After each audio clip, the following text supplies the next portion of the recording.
told me all about this plan of yours. Your magic may be strong, Luxe, but even you can't charm a bloody Kronos. There's no way he'll give you a jewel." True. The Kronos family raised their young on tall tales of my family's magic. Give a Revelle a jewel, and they'll charm you into drowning yourself in the Atlantic. Give a Revelle a jewel, and they'll shred your mind and keep your body as their own. Dewy Kronos would have to be a fool to give me the very thing I needed to manipulate his emotions. Good thing I had a source of magic other than jewels. Not that Nana knew. I squeezed her hand and checked my lipstick in the mirrored wall beyond the bar. Blood red, perfect. With my head high, I crossed the theater, narrowly missing a burst of fire. My flame-throwing cousins snickered, and I flashed them a faux glare. The familiar scent of buttered popcorn greeted me backstage. I maneuvered through a rowdy game of tag, averting my eyes from the tigers' vacant cages. When our pantries had emptied this past winter, it was either eat them or sell them, and Nana had refused to serve her pets for supper. Stepping between the costumes strewn across the worn wooden floor, I nearly knocked into my aunts, wrestling themselves into their can-can dresses. Layers of colorful tulle pulled at their ankles as they paused to watch me pass. "Are you joining us in the fun house tonight for once?" Aunt Caroline teased. Always the same joke about the fun house, the private rooms behind the big tent where customers went after the show.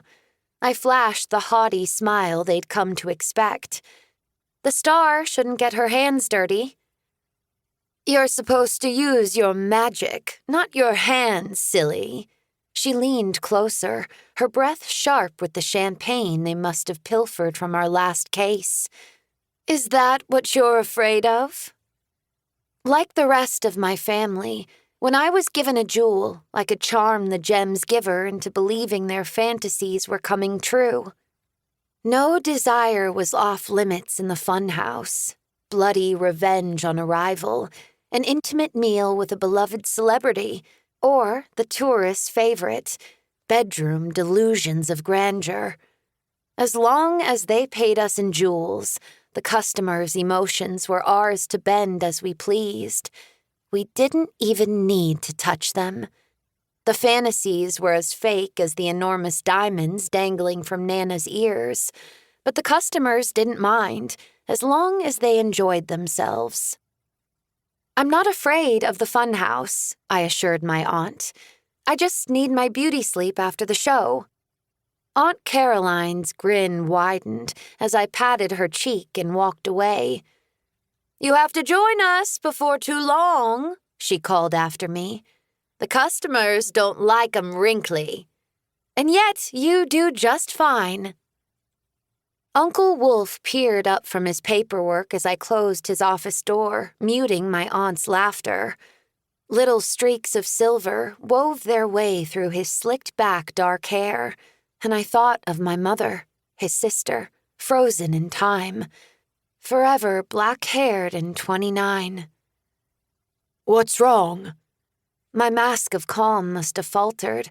Uncle Wolf and I worked together, uncle and niece, showrunner and star, but we didn't lean on each other. Uncle Wolf leaned on no one as far as I could tell. I sank into an armchair.